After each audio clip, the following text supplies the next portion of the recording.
Corona updates और इससे मुतल्लिक़ खबरें शामिल करें। सबसे पहले आपको बताएं कि बैनुस-सूबाई वज़राए तालीम के इजलास में 26 नवंबर से 11 जनवरी तक मुल्क के तमाम तालीमी इदारे बशमूल मदारिस बंद करने का फैसला किया गया है। तमाम इम्तिहानात 10 जनवरी तक मुलतवी कर दिए गए हैं। वफाकी वज़ीर तालीम शफ़कत महमूद कहते हैं कि 25 दिसंबर से 10 जनवरी तक सर्दियों की छुट्टियां होंगी। असातिज़ा और बच्चों की सेहत सबसे पहले है, सेहत पर कोई समझौता नहीं कर सकते। फैसलों की हतमी मंजूरी एनसीसी इजलास में दी जाएगी। इसके साथ साथ ये भी बताएं कि वज़ीर तालीम सिंध सईद गनी का वफाकी वज़ीर तालीम की ज़ेर सदारत NCOC इजलास में मौक़िफ़ सामने आ गया है। सईद गनी ने इजलास में तजवीज़ पेश की है कि इस साल किसी सूरत बगैर इम्तिहानात के क्लासेस में बच्चों को प्रमोट नहीं किया जाए। उन्होंने कहा कि हमारी तजवीज़ है कि तमाम तालीमी इदारे बंद ना किए जाएं। अगर ऐसा करना है तो प्राइमरी स्कूल जिनमें इनरोलमेंट 73% है उनको बंद किया जाए। क्लास 6 और इससे आगे की तमाम क्लासेस को जारी रखा जाए।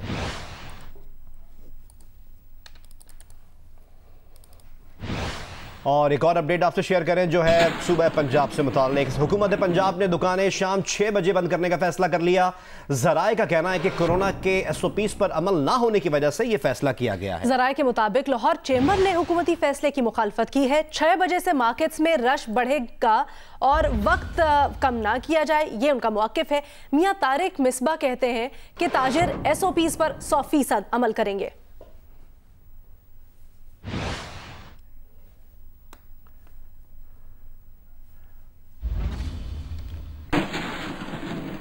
इसके साथ साथ आपको ये भी बताते चलें कि मुल्क में कोरोना केसेस मुस्बत आने की शरह सबसे ज्यादा हैदराबाद में 34% है और सबसे कम शरह गुजरावाला में 1% रिकॉर्ड की गई। वजारत सेहत के मुताबिक मीरपुर आजाद कश्मीर में कोरोना केसेस के मुस्बत आने की शरह 25% रही।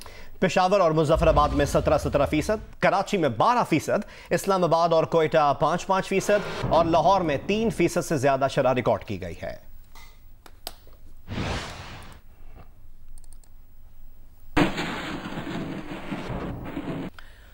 ऑक्सफोर्ड यूनिवर्सिटी की बरतानवी दवासाज कंपनी के साथ बनाई गई कोरोना वैक्सीन के औसतन 70% मुअस्सर होने का दावा किया गया है।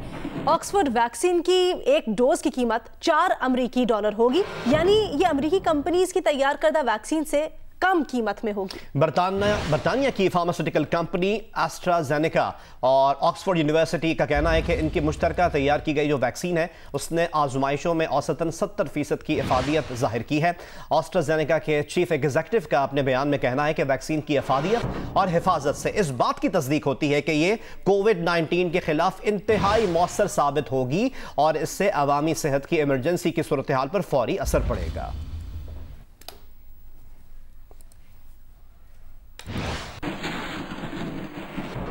और अब आपको बताएं कि वज़ीर आज़म ने टेक्सटाइल पॉलिसी मुसव्वदे की मंजूरी दे दी है। पॉलिसी में साल 2025 तक टेक्सटाइल बरामदात $20 अरब 80 करोड़ तक ले जाने की तजवीज़ दी गई है। मजीद तफसीलात जानते हैं आमना आमिर हमें ज्वाइन कर रही हैं। आमना, मजीद क्या मंदरजात हैं इसके? जी बिल्कुल, वज़ीर आज़म ने टेक्सटाइल पॉलिसी जिसके मसवदे की मंजूरी दी है और कहा है कि उसको इक़्तिसादी राब्ता कमेटी में बाकायदा तौर पर मंजूरी के लिए पेश कर दिया जाए। और इस पॉलिसी में बुनियादी तौर पर 2025 तक की 5 साल टेक्सटाइल पॉलिसी है और इसमें $20 अरब 80 करोड़ तक टेक्सटाइल बरामदात ले जाने का इक़दाम तजवीज़ किए गए हैं। उसके लिए जो टेक्सटाइल सेक्टर को गैस, बिजली के टैरिफ कम और फाइनेंसिंग बढ़ाने की जो है तजवीज़ दी गई है। टेक्सटाइल सेक्टर को बिजली 9 सेंट से कम करके 7.5 सेंट पर फराहम करने की तजवीज़ है पॉलिसी में। उसके अलावा RLNG गैस जो है $6.5 फी MMBT फराहम करने की उनको तजवीज़ दी गई है। उसके अलावा टेक्सटाइल शोबे को जो कुदरती गैस है वो $786 MMBTU तक फराहम करने की इजाज़त दी गई है। उसके अलावा जो ये तजवीज़ किया गया है कि लॉन्ग टर्म फाइनेंसिंग जो मशीनरी है टेक्सटाइल की उसके लिए तजवीज़ बढ़ाई जाए ताकि जो है सरमायाकारी अंदरूनी के साथ बैरूनी सरमायाकारी भी आ सके और मार्केट शरह जो है उसको 5% तक बरकरार रखा जाए। टेक्सटाइल के शोबे के लिए मुख्तलिफ मराहत इस मुसव्वदे का हिस्सा है। बहुत शुक्रिया आमना।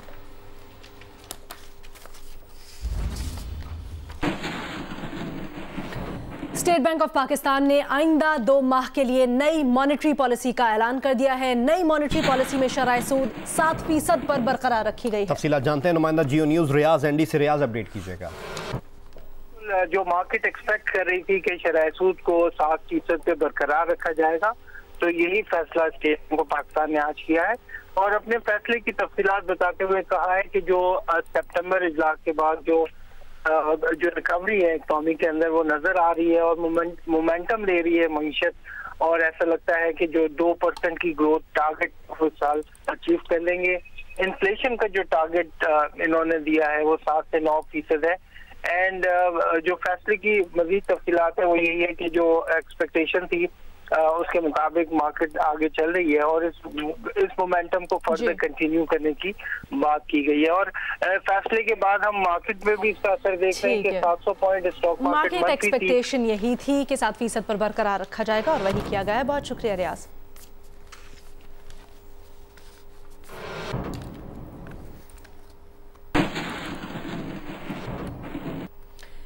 इसराइली वजीर आजम बिनयामिन नेतन्याहू ने सऊदी अरब के एक गैर एलानिया दौरे पर सऊदी वली अहद शहजादा मोहम्मद बिन सलमान और अमरीकी वजीर खारजा माइक पॉम्पेओ से खुफिया तौर पर मुलाकात की है।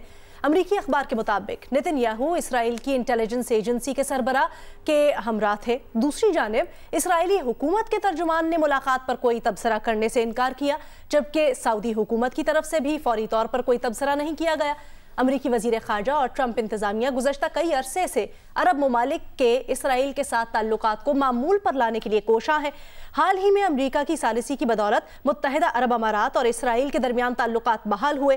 बहरीन और सूडान भी इसराइल के साथ ताल्लुकात जोड़ चुके हैं।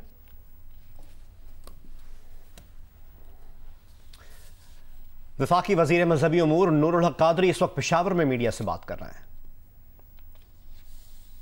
और पिछले मार्च में हमारी हुकूमत को अपने ख्याल में रुखसत भी कर चुके थे, लेकिन मेरे ख्याल में थोड़ा सा सब्र और हौसला की ज़रूरत है और मज़ीद 3 साल उनको इंतज़ार की ज़रूरत है। और अगर इनकी ये अपोजिशन के करतूत रहे तो शायद उन्हें 8 साल 5 साल और भी इंतजार करना पड़े। अच्छा काजी साहब, ये क्या कहेंगे कि हुकूमत जो है SOPs पर अमल कराने का कह रही है कोरोना वायरस से, तो यहाँ पर नूरुल हक कादरी मीडिया से गुफ्तगू कर रहे थे। मलका कौसार मरी में मौसम सरमा की पहली बर्फबारी जारी है। तफसीलात बता रहे हैं नुमाइंदा जियो न्यूज़ आबिद अब्बासी। मलका कौसार मरी में मौसम सरमा की पहली बर्फबारी का सिलसिला रात से हल्का जारी था और इस वक्त बर्फबारी में तेज़ी आ चुकी है और ज़मीन पे बर्फबारी की तह भी जम चुकी है। यहाँ मैं बताता चलूँ कि बर्फबारी वजह से यहाँ शदीद सर्दी की लहर है। बर्फबारी जैसे ही शुरू होती थी सियाह जो है मरी का रुख करते थे। इस दफ़ा सियाह जो हैं वो बिल्कुल नहीं आ रहे, सड़कें सुनसान वीरान पड़ी हुई हैं। बर्फबारी की वजह से यहाँ इस वक्त शदीद सर्दी की लहर है। जी, मुल्क के बालाई इलाकों में बर्फबारी से ठंड में इजाफा हो गया।